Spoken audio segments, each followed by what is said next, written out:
So we're meant to be stewards of money. And if we can't show responsibility for the small amounts of money that we have, how can we then show responsibility with a lot of money? How can we then expect to demonstrate control over larger sums that come into our lives? Truth bombs. Yeah. Hey guys, I recently did a workshop for some young people in their 20s, and one thing that stood out from that workshop was that a lot of people struggle to tell the differences between assets, liabilities, income, and expenses. In fact, one thing that actually stood out from that workshop was that a lot of people actually did not know when they were living above their means. In fact, when we carried out an exercise to help them figure out how they might know that they were living above their means, quite a number of them felt like they were being triggered. Like literally, this was an uncomfortable thing for them to be doing.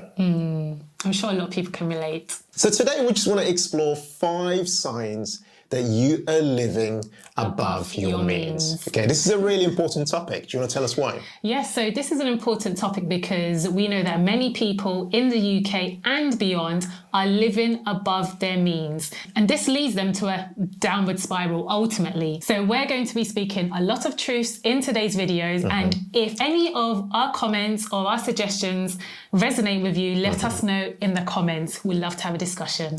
And if you like today's video, please remember to hit that like button and let us know you're enjoying this video. My name's Mary. And I'm Ken. Of The Humble Penny and Financial Joy Academy. And what we do on this channel is to give you the tips, the insights and the practical hacks to help you work towards a dream life of financial independence and money joy. All right, so guys, let's dive straight in. 5 signs you're living above your means. Yep. Sign number 1. Yeah, so the very first one we've got here is that you book a holiday and you expect to pay it back within, say, the next 6 months. Right, this is one that a lot of people can actually relate to because, like, you know, with all that's been going on around the world, we're all looking forward to traveling and, you know, things like that. And a lot of people as well have been, you know, seeing other people travel. Like, we've posted some of our holiday videos on this channel, you know, and a lot of people might see that and go, well, actually, yeah, we want to travel as well. But what a lot of people do, and funny enough, I mentioned this at a workshop I did, and I could see a lot of eyes kind of rolling around the room because people felt that this really, they could resonate with this point about, yeah, like I was calling them out about, you know, booking holidays with essentially borrowing money from the future to book holidays for today. Yeah. Now, what's interesting about this is that people come up with defenses like, oh, I'm trying to do it because I'm trying to get a good deal. Like, let's be honest, right? If you can relate to that, if you say to yourself, you're trying to book a holiday with the money you don't have because you're trying to get a good deal, let us know in the comments. It'd be interesting to know if that resonates with you. And some people even go as far as booking holidays with bonuses they expect from work, even though bonuses are discretionary. It's not guaranteed. It's like they're not even like promised to get it, you know, but they spend the money already and then hoping somehow it's going to get it back. You know, we're not judging anyone here, but we're just pointing it out that this is a signal that you might be living above your means. And, you know, to our point, although we travel and we love traveling and we share, you know, sometimes on this channel, some of our travels, we want to just make it clear that, you know, we make those bookings on money that we've put aside for holidays, you know, so it's very important, you know, although I know a lot of people do this because they might not have the money put aside for booking their holidays. It's very important to really think of what implications that has for our day-to-day lives or for your day-to-day lives, not just in the present, but for the future as well. Okay, so sign number 2 is that you're not good at simple money maths. Okay, so this one here is we're talking about causality. Now, we appreciate that not everyone is good at maths, and that's fine. But what we're talking about is simple money maths. Yeah. Okay, so imagine you went to the shop and you bought like a bottle of, say, rosé for £5.49, and you handed the cashier £10 in cash. How many of you genuinely are able to work out how much change you will expect?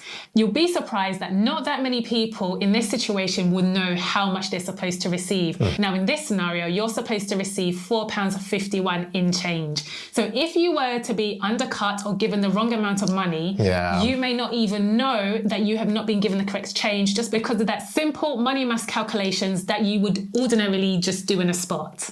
Yeah, well, let's extend that now, because Mary said that this example is really about causality. Let's extend that to a scenario where perhaps someone out there is unable to compute simple money maths. If you think about that and extend that, if somebody is unable to do that day to day, how on earth are they going to be able to kind of understand other aspects of how to manage their money? So let's say, for example, that you had maybe spent some money in your bank account and you went into your overdraft. I've received a text like this before where it said something, just read it to you guys. It said, you've now exceeded the arranged overdraft limit and will now incur interest of 35% EAR, which stands for effective annual interest. Now, I'm just giving that example because, if someone's really unable to understand, as Mary put it, simple money maths, how on earth really are they going to be able to figure out what the bank is saying that they're going to be charged 35% AER? How might they even understand concepts such as compound interest? Yes, exactly. And what we're essentially saying here is that living within your means is really connected to being financially literate. So the more you're comfortable with simple money maths, the more you're able to manage your money well and live within your means. All right, so the third one is that you don't pay off credit card balances in full at the end of the month. Now, this is an interesting one because when you think about the credit industry and you think about credit cards as an example or as an invention, you might not know this, but credit cards, when they began life many decades ago, actually began life as cards that required you to actually pay off your cards in full. You actually had to pay it off. It was required. Every month. Every month. And then the rules changed. The rules changed for us now to be able to hold credit card balances almost, on a recurring basis every single month. You could keep incurring balances. And in fact, the industry encourages us to hold and pay for the minimum balances on our credit cards. Yeah. But I find that really interesting because when you think about mortgages, which is another form of debt, and you think about credit cards, which is a much more expensive form of debt, if you ever miss a mortgage payment, you find your bank coming to kick your door down essentially and chase you to try and pay your mortgage. But with credit cards, no one chases you. No. They just literally just say to you, oh yeah, here's your minimum payment. Yeah. And they almost encourage you to carry on doing that. So essentially what we're saying here is that not paying off credit card balances, as much as we all know it's something we should not be doing, is a massive red flag and signal that you are without a doubt living above your means, because credit is really the big thing that signals that we're not just living within the income that we're receiving each month, but that we're doing something else. We're borrowing some money in some way to finance our lifestyles. Yeah, and we understand that some people generally find it difficult. They struggle literally just to live paycheck to paycheck. Yeah. But here we're talking about people using their credit cards for things that they don't need, holidays, clothes, cars, not even the essentials. That's a sign you're living above your means.